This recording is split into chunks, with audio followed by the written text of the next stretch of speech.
Om Shri Sai Nathaya Namaha. Chapter 22. Rescues from Serpent Bites. Bala Sahib Mirikar, Bapu Sahib Booty, Amir Shakkar, Hemar Pant, Baba's opinion regarding killing of serpents. Preliminary. How to meditate on Baba? No one has been able to fathom the nature or the form of the Almighty. Even the Vedas and the thousand-tongued Shesha are not able to describe it fully. But the devotees cannot know and look at the form of the Lord, for they know that His feet are their only refuge. They know no other method of attaining the supreme goal of life except meditating on the holy feet. Hemar Pant suggests an easy way of devotion and meditation as follows. As the dark fortnight of every month wears out gradually, the moonlight also wanes in the same degree, and on the new moon day we do not see the moon at all, nor do we get her light. Therefore, when the bright fortnight begins, people are very anxious to see the moon. On the first day, the moon is not seen, and on the second day also, she is not clearly visible. Then the people are asked to see the moon through an opening between the two branches of a tree. And when they begin to see through this aperture eagerly and after concentratedly, the distant small crescent of moon comes to their great delight within their ken. Following this instance, let us see Baba's form. Look at Baba's posture. How fine it is. He is sitting with his legs folded, the right leg held across the left knee. The fingers of his left hand are spread on the right foot. On the right toe are spread his two fingers, the index and middle ones. By this posture, Baba seems to say, "If you want to see my true form, be egoless and most humble, and meditate on my toe through the opening between index and middle fingers, and then you will be able to see my light." Now, let us turn for a moment of Baba's life. Shirdi had become a place of pilgrimage on account of Baba's stay there. People from all quarters began to flock there, and both the rich and the poor began to be benefited in more ways than one. Who can describe Baba's boundless love and his wonderful natural knowledge and his all-pervasiveness? Blessed is he who could experience one or all of these. Sometimes Baba observed long silence, which was, in a way, his dissertation on Brahman. At other times, he was consciousness bliss incarnate, surrounded by his devotees. Sometimes he spoke in parables, and at other times indulged in wit and humor. At times he was quite clear, and at times he seemed enlarged. Sometimes he gave his teachings in a nutshell, and other times he argued at length. Many a time he was very plain. In this way, he gave varied instructions to many, according to their requirements. His life was therefore inscrutable, beyond the ken of our mind, beyond our intellect and speech. Our longing to see his face, to talk with him and hear his leelas was never satisfied. Still, we were overflowing with joy. We can count the showers of rain. Encircle means tie the wind in a leather bag. But who can measure his leelas? Now, we deal here with one aspect of them, like how he anticipated and forestalled the calamities of his devotees and warned them in time. Bala Sahib Mirikar. Bala Sahib Mirikar, son of Sirdar Kaka Sahib Mirikar, was Mamlatdar of Kopargaon. He was going on tour to Chitle. On the way he came to Shirdi to see Sai Baba. When he went to the masjid and prostrated himself before Baba, the usual conversation regarding health and other matters commenced. When Baba sounded a note of warning as follows: "Do you know our Dwarka Mai?"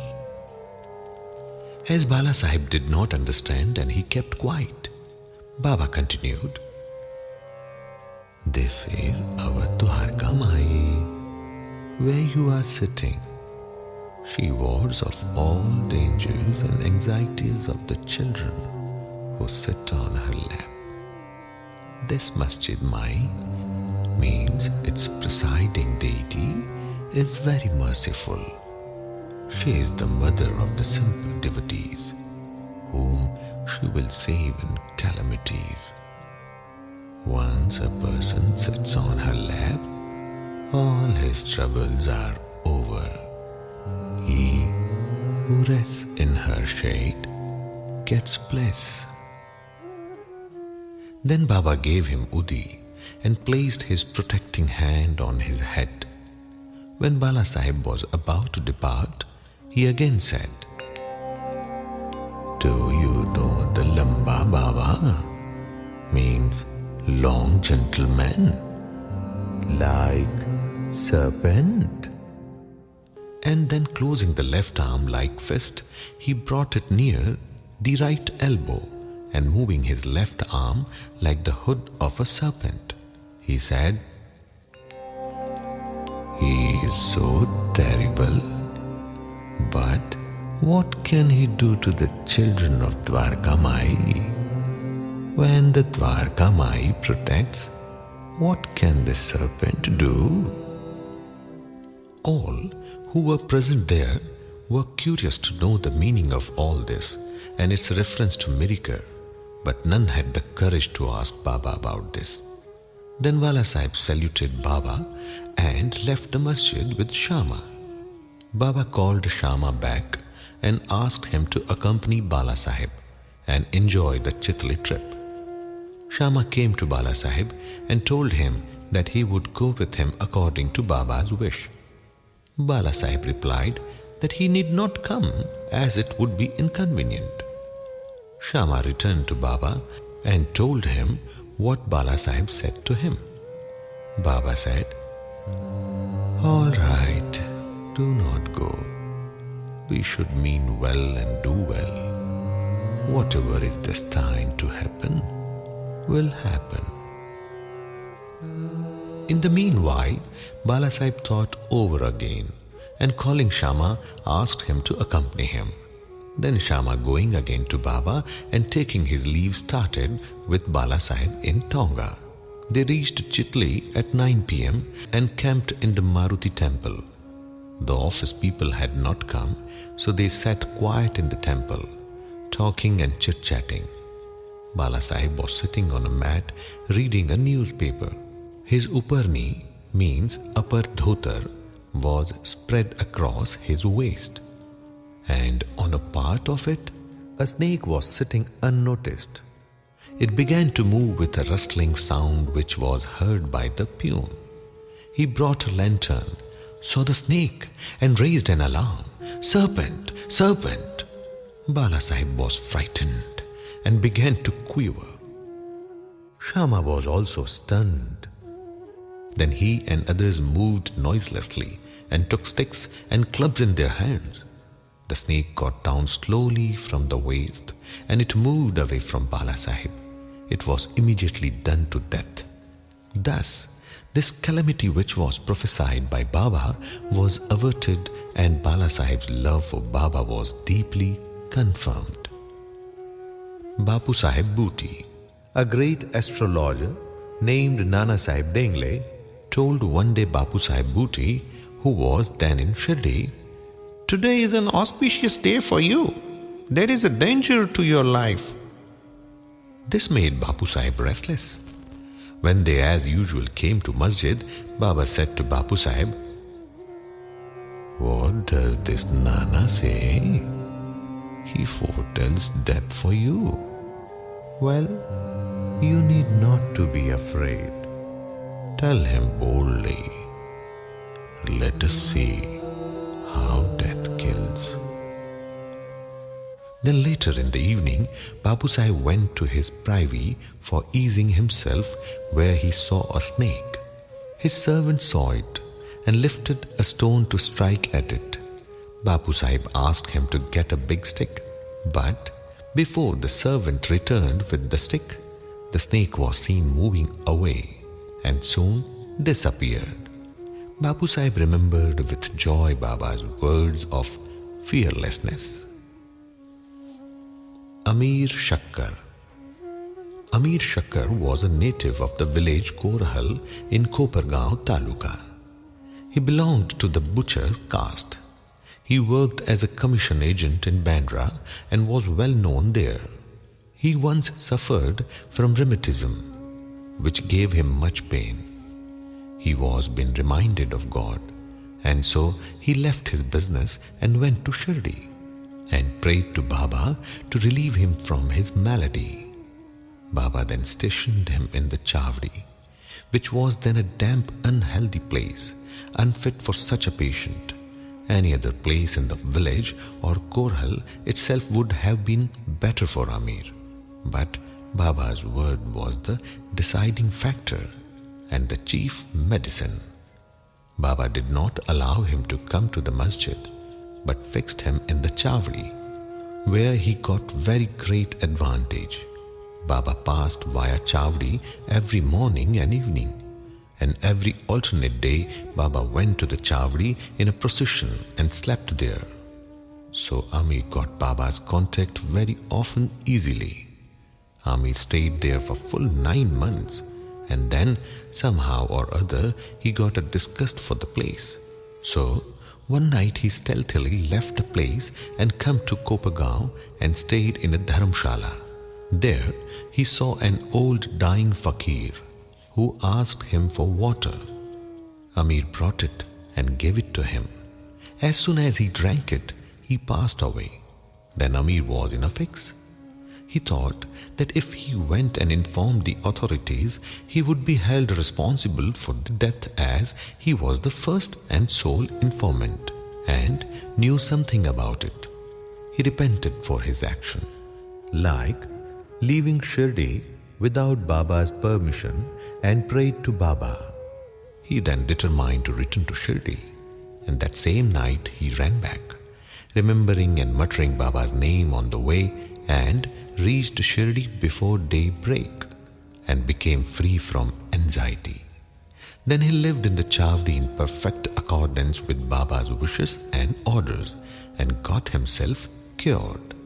One night it so happened that Baba called at midnight, "Oh Abdul, some devilish creature is dashing against the side of my bed."